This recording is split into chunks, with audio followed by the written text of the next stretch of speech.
Olá galera do YouTube, tudo jóia com vocês? Pois bem, vamos começar mais um vídeo aqui no canal, dentro do Mercedes Classe B 180, ano modelo 2010 na versão Comfort, que vocês já conhecem aqui no canal, na sua série de vídeos de dicas, impressões e manutenções. Mas o vídeo de hoje não é somente, na verdade, do Classe B e nem exatamente sobre este modelo.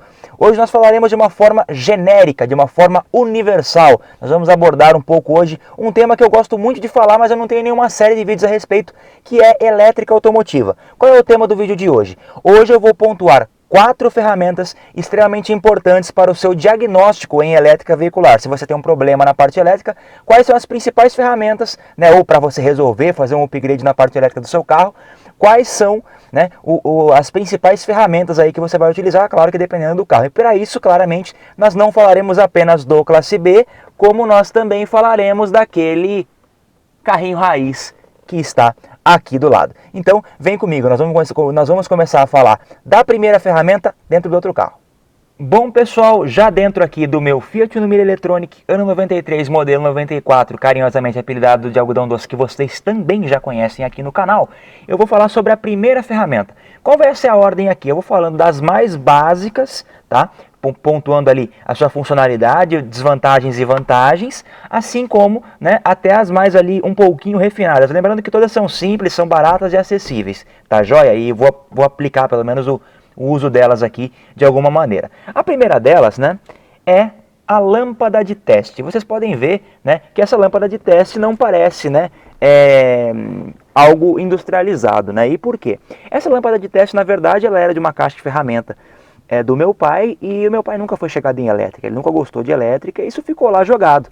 Com o tempo ela enferrujou toda, o cabinho dela original também estava ruim, então automaticamente eu acabei pegando essa lâmpada e ressuscitando. Desmontei ela inteirinha, limpei os contatos, revisei ela todinha e fiz um cabo mais comprido para poder fazer o uso ali do diagnóstico. Em suma, como funciona essa lâmpada? Lembrando que você pode comprar uma na internet, como você pode fabricar uma também. Existem vários vídeos no YouTube ensinando você a fazer uma dessas com uma lâmpada convencional de carro, uma lâmpada de um Polo ou alguma coisa nesse sentido, dá para você fabricar. Em suma é o seguinte, você tem uma lâmpada, essa aqui acho que é torpedo, tem uma lâmpada torpedo 12 volts com um contato e o outro contato é ligado nesse cabo que tem aqui uma garrinha jacaré. Como é que funciona?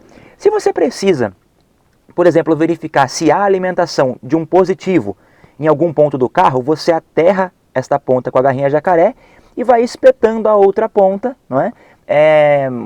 até você localizar ali ou até mesmo constatar a alimentação. Quando você fizer isso, a lâmpada vai acender. Eu vou mostrar agora aí para vocês um teste que eu fiz há muito tempo atrás na caixa de fusível aqui do Uno, no meu vídeo da troca da buzina, onde eu mostro para vocês que existe a alimentação permanente aterrando a garra jacaré na barra de aterramento ali do Uno, podendo fazer ali o diagnóstico. E se você quiser, por exemplo, verificar também se tem aterramento, é só você inverter. Como isso aqui não tem polaridade, você liga o jacaré no positivo e vai espetando a outra ponta nos locais de negativo. A vantagem é que se você ligar duas pontas no negativo ou duas pontas no positivo, você não tem risco de criar um curto-circuito, uma vez que a lâmpada apenas não acenderia, você não estaria criando nenhum tipo de problema elétrico no seu carro. A vantagem é que ela é muito simples de se fazer, você encontra um bom ponto de aterramento e vai testando as coisas. No caso do Uno, que tem uma elétrica super simples, o meu nem injeção eletrônica tem, você fazer o uso de uma lâmpada dessa é muito tranquilo. Eu posso usar a lâmpada de teste em qualquer lugar desse carro, praticamente sem ter nenhum tipo de prejuízo da parte elétrica. Agora, quando você tem um carro com mais eletrônica, quando você tem um carro até mesmo com injeção, um carro que tem rede de comunicação que faz ali controle do consumo, faz a leitura do consumo de corrente elétrica de praticamente todo o chicote do carro, você geralmente não pode fazer uso de uma lâmpada dessa. E por quê? Porque geralmente, ainda que essa lâmpada aqui ela tenha um consumo de energia muito baixinho, a potência dela é baixinha, esse consumo, essa potência pode ser superior ao do consumidor que você quer testar a alimentação. E você pode criar um consumo de corrente maior no circuito ali daquele consumidor e automaticamente você pode criar danos ao sistema elétrico do teu carro. Então, carros antigos, o Uno, carros mais antigos do que o Uno, ou até mesmo carros um pouco mais novos, ali da década de 90, começo dos anos 2000, que tem uma elétrica mais simples, você consegue usar isso aqui em boa parte dos casos. Mas eu já recomendaria a você, até mesmo num carro mais antigo, mas principalmente em veículos um pouquinho mais novos do que o Uno, a usar a próxima ferramenta que eu vou mostrar a vocês. Com o Uno de boca aberta, nós vamos pontuar aqui agora a segunda ferramenta, que é praticamente uma lâmpada de teste evoluída e com muito mais praticidade, que é a caneta de polaridade. A caneta de polaridade é uma ferramenta muito barata e eu acredito que talvez ela seja até mais vantajosa em alguns momentos do que você fabricar uma lâmpada de teste. Tá? Essa daqui é da RYG, um fabricante nacional, então ela não vem lá do outro lado do mundo não. Essa aqui é nacional e tem bastante qualidade, eu já usei bastante essa caneta de polaridade. Inclusive, um dos próximos vídeos que vocês verão no canal, eu uso muito essa ferramenta e exatamente esse é um dos motivos pelo qual eu estou mostrando ela agora, porque aqui eu consigo explicar melhor o funcionamento dela. Em suma, como ela funciona? Vocês podem ver que existe essa graduação aqui. Aqui um positivo, né, uma indicação de positivo, aqui a condição de alimentação ou de variação de polaridade e aqui o negativo. Como funciona essa ferramenta? Aí aqui existe um LED, vocês podem ver ali clarinho. Como é que funciona essa ferramenta? Se a gente pegar o cabo dela, nós vemos que nós temos aqui duas garras jacaré, né? Igual a uma das garrinhas lá da nossa lâmpada de teste. Essa vermelha claramente é o positivo e essa é o negativo. Para você fazer uso dessa ferramenta, você liga essa garra, né, vermelhinha no positivo da bateria, outra no negativo, ou em algum ponto de alimentação 12 volts do carro, tá? Que claramente que também não tenha o fator do consumo, conforme eu expliquei, da lâmpada de teste. Quando você liga os contatos, automaticamente este LED se acende. Toda vez que você colocar essa ponta de prova em um sinal positivo, ela vai acender o LED positivo. Toda vez que for negativo, ela vai acender o LED negativo. Ou seja, se você precisa saber a polaridade e você não tem uma referência do carro para poder facilitar o seu trabalho, que é uma obrigatoriedade na lâmpada de teste, você consegue automaticamente verificar se você tem um positivo ou um negativo em algum local. Condições muito boas para você testar. Primeiro ponto, você precisa ver se um eletroinjetor está sendo chaveado corretamente por um módulo de injeção. Você consegue verificar porque vai variar entre positivo e negativo aqui no pino negativo do injetor. Olha, eu tenho um conector grande, igual aquele conector, por exemplo, que você mostrou, Jordan, lá no vídeo do chicote do motor do Classe B, que tem aquele conector grandão. Eu não quero desmontar o farol e quero ver se tem alimentação. Você consegue ir espetando no conector, em cada via, né, cada fio do conector, e saber onde é o positivo e onde é o negativo daquele consumidor que você precisa diagnosticar. Então existem vários pontos. Eu vou simular para vocês aqui um teste qualquer, apenas para que a gente possa ter uma noção melhor. Bom, está ligada lá na bateria a caneta de polaridade e vocês podem ver que o indicativo dela de alimentação já acendeu, que é o LEDzinho aqui laranja, e a iluminação, como vocês podem ver, está aqui ligada. Agora, digamos que nós precisamos saber, né, a polaridade deste fio aqui, ó, que é o aterramento das bobinas. Claro que aqui é lógico que é negativo, mas se eu encostar, automaticamente o LED do negativo acende. Tá? Se eu pegar um outro ponto, né, qualquer aqui de positivo, acenderia naturalmente o LED vermelho, né, que é o do positivo do lado ali. Outra coisa, às vezes você tem um circuito, por exemplo, com a chave, para você fazer o teste, você liga a chave do carro e vai lá testar se tem o positivo que você precisa. Então, é uma ferramenta muito simples, né, muito acessível, e você consegue resolver muitos problemas com ela, sem naturalmente o prejuízo do consumo, uma vez que ela apenas pega uma referência de positivo e negativo, a alimentação aqui para o LED, e como ela tem a referência das duas polaridades, ela consegue te indicar se é um positivo ou se é um negativo o terminal ali que você tá mostrando. Que nem aquele conector, eu vou colocar a imagem para vocês verem. Aquele conector, por exemplo, que eu fiz dos piscas do Uno, quando fiz aquela revisão nos faróis, ele está aqui, ó. Se eu espetar, por exemplo, no negativo, não sei se eu vou conseguir mostrar, olha lá. Eu espetei no negativo ele está aqui. E se eu ligar o pisca-alerta, até vai ser legal. Eu vou ligar o pisca-alerta e vocês vão ver a variação do positivo no fio vermelho. Pisca-alerta ligado. E se eu espetar ali, ó, olha lá. Se eu espetar no fio vermelho do pisca, automaticamente a gente vê a variação, né, de polaridade, ou seja, indicando que existe, logicamente, 12 volts aqui para alimentar. Bom, ainda sobre a caneta de polaridade, uma coisa importante que a gente tem que levar em consideração é o seguinte. O primeiro, o nome caneta de polaridade é claramente, diretamente ligado ao fator de você poder saber a polaridade de cada condutor. Mas esse nome ele pode se estender a um cuidado que a gente precisa ter com a ferramenta. Você não pode jamais, em nenhuma hipótese, ligá-la com a polaridade invertida, senão ela queima. Tá? Ao contrário da lâmpada de teste, que se você ligar de ponta cabeça invertida, ela vai acender da mesma forma e você vai conseguir fazer a sua leitura, né, claramente num carro mais antigo, no circuito mais elementar, mais primário, mais arcaico, né? Aqui na caneta de polaridade você não tem essa possibilidade. Tá? Mas aí você fala, a lâmpada trabalha com 12 volts, 12, 14, algumas trabalham com 12, 24, a caneta a mesma coisa. E se eu tiver que medir um sinal menor, se eu quiser ser um pouco mais específico, um pouco mais preciso, qual ferramenta que eu uso? Certamente entre até os mais leigos ali de elétrica, esta ferramenta é conhecida, e eu estou falando do multímetro. Pois é, vocês viram aqui a lâmpada de teste, onde você atesta a alimentação. Nós vimos a caneta de polaridade, onde você consegue verificar a alimentação e a polaridade de cada condutor. Agora, e se você tem um sinal que é inferior a 12 volts? Como é que você faz para medir? Aqui está o multímetro, né? O multímetro é uma ferramenta responsável aí, né? Na verdade ele é multifunções, né? Ele é um voltímetro, é um amperímetro, é um ohmímetro. Você consegue fazer diversas operações com ele. Esse em questão é um Minipa. O meu pai me deu ele de presente faz alguns anos. É um tanque de guerra. Né? Acho que nem a bateria dele, não me lembro se eu já troquei a bateria desse multímetro nesse intervalo de tempo. Acho até que não. E olha que eu já usei bastante essa ferramenta. Realmente é um tanquinho de guerra na parte elétrica. Existem diversos cursos a respeito aí do uso do multímetro na internet que poderiam explicar muito melhor do que eu como é feita a operação dessa ferramenta. Mas em suma, quais são as escalas e as ferramentas que você mais utilizaria no uso aí, do multímetro na elétrica veicular? A escala de tensão, né, a escala de tensão contínua, né, então geralmente você vai colocá-lo aqui na escala de 20 volts, né, porque o carro trabalha com 12, 14, até encontrou uma tensão fantasma aqui que ele variou um pouquinho.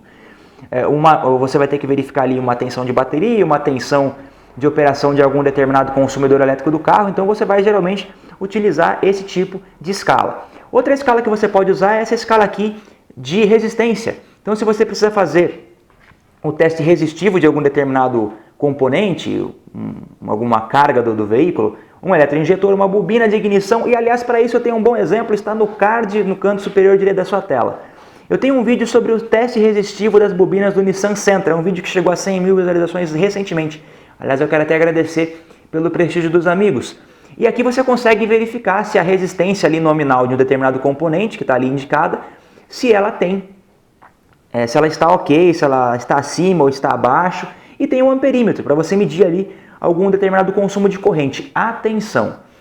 Multímetros, de uma forma geral, menos que sejam aqueles de uso estritamente profissional, eles têm um consumo de corrente, eles têm um intervalo ali com um amperímetro muito pequeno. Então o multímetro na verdade não é uma ferramenta adequada, 100% apropriada para você medir corrente elétrica. Né? Mas assim, se você tem algum determinado componente que ali, miliamperes que ele consome comumente, você pode usar e não tem problema nenhum. Uma outra escala, né, que é essa aqui embaixo, que eu aponto com o dedo, é a escala de continuidade. Tá? Ela é muito útil na elétrica automotiva, por mais que não possa parecer, tá? Por mais que isso não pareça algo comum. Vamos lá. Primeiro ponto, a escala de continuidade funciona de que forma? Quando você coloca o multímetro na escala de continuidade, tá? Ele energiza um dos canais aqui do multímetro, né? Aqui nós temos as pontas de prova para fazer os testes. Ele energiza uma das pontas de prova do multímetro, né? E se houver continuidade elétrica entre uma ponta de prova e a outra, né, o multímetro tem aquele bip sonoro que é muito característico. Tá? O ideal é que você faça esse tipo de verificação de continuidade com o carro, né, com aquele circuito que você está mexendo desenergizado. É uma coisa quase que óbvia, mas vale comentar. Se você tem a continuidade mais comprometida com algum tipo de resistência, alguma queda de tensão, você vai ter a indicação aqui no leitor da ferramenta. Onde que você usa isso num carro? Tá? Vamos supor que você está fazendo ali um diagnóstico, a instalação de um componente, e você não consegue verificar se aquele determinado cabo morto, fantasma que está perdido ali, se ele sai na outra ponta do carro. Você liga uma ponta de prova numa extremidade e a outra na outra extremidade. Se apitar é porque existe continuidade e se trata do mesmo condutor e você pode fazer ali a ligação que você precisa. Outra alternativa, vocês vão ver isso num vídeo relacionado a Xenon que vai um pouco mais adiante no canal. Se você tem uma lâmpada de LED e você quer instalar e você está numa situação onde tirar e colocar é ruim na posição que o carro está, alguma coisa nesse sentido, e você monta a lâmpada no soquete e não quer correr o risco de ter montado invertida e a lâmpada não acender, você consegue, com o circuito também desenergizado, verificar, né, colocando o positivo a ponta de prova positiva no positivo da alimentação da lâmpada e a outra no negativo. Se houver continuidade, essa lâmpada der uma piscadinha porque ela está ligada certo. Né? Então, inclusive uma das funcionalidades do multímetro é justamente essa.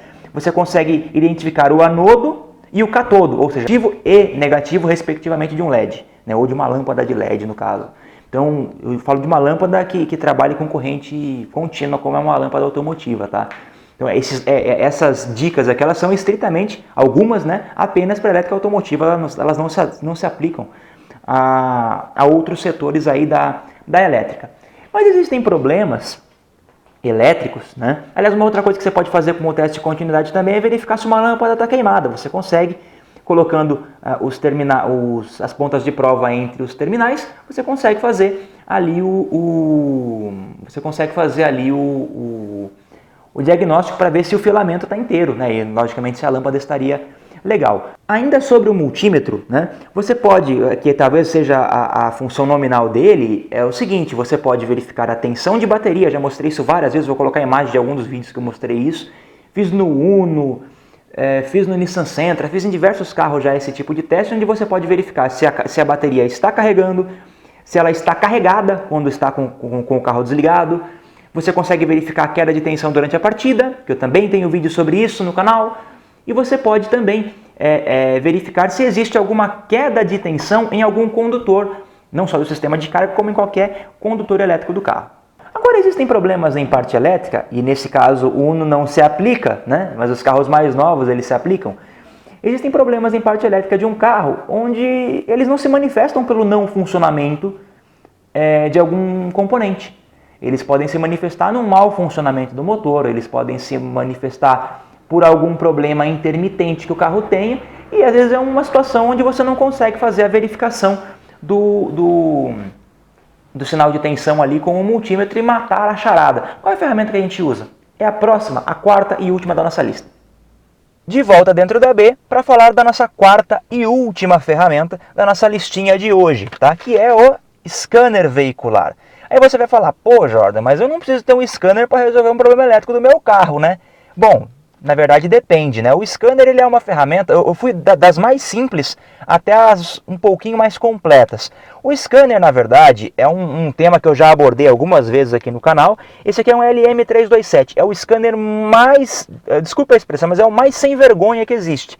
É o hardware mais simples, é o mais barato, tem de tudo quanto é preço na internet. Se você tem um carro com injeção, com o padrão de conexão OBD2, verifique se a montadora dele, né, a boa parte das montadoras são compatíveis, né? Mas você confere aí se a montadora e o veículo do teu carro, o protocolo de comunicação do seu carro é compatível com esse scanner ou com algum outro scanner baratinho, tá? Qual é o papel dessa ferramenta no diagnóstico elétrico? Às vezes você tem um problema, por exemplo, num sensor de oxigênio, onde com o scanner, com o multímetro, aliás, você não consegue fazer uma leitura de um sinal de tensão de uma forma muito prática ou muito precisa. Às vezes existe uma variação pequena de tensão muito rápida que o multímetro não é capaz de transmitir em tempo real, porque às vezes é muito rápido mesmo.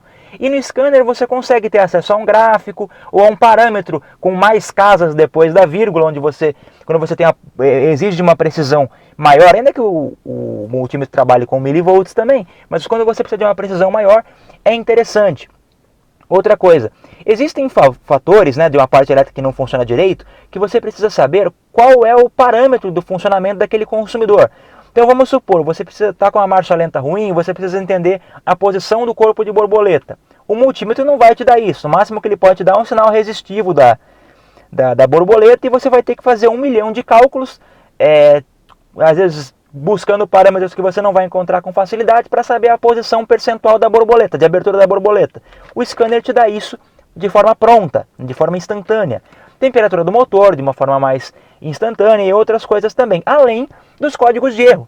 Às vezes você tem um problema em um sensor, você já verificou todo o chicote, já viu a alimentação, porque com o multímetro você consegue medir lá os 5 volts de um determinado sensor, mas ele pode ter uma falha, algum tipo de problema, que o scanner vai conseguir verificar, né, com base nas informações que o módulo fornece, ou seja, aquilo que o sensor está me devolvendo de informação não tá muito legal. Além de você poder fazer um diagnóstico, verificar um código de erro, deletar um código de erro.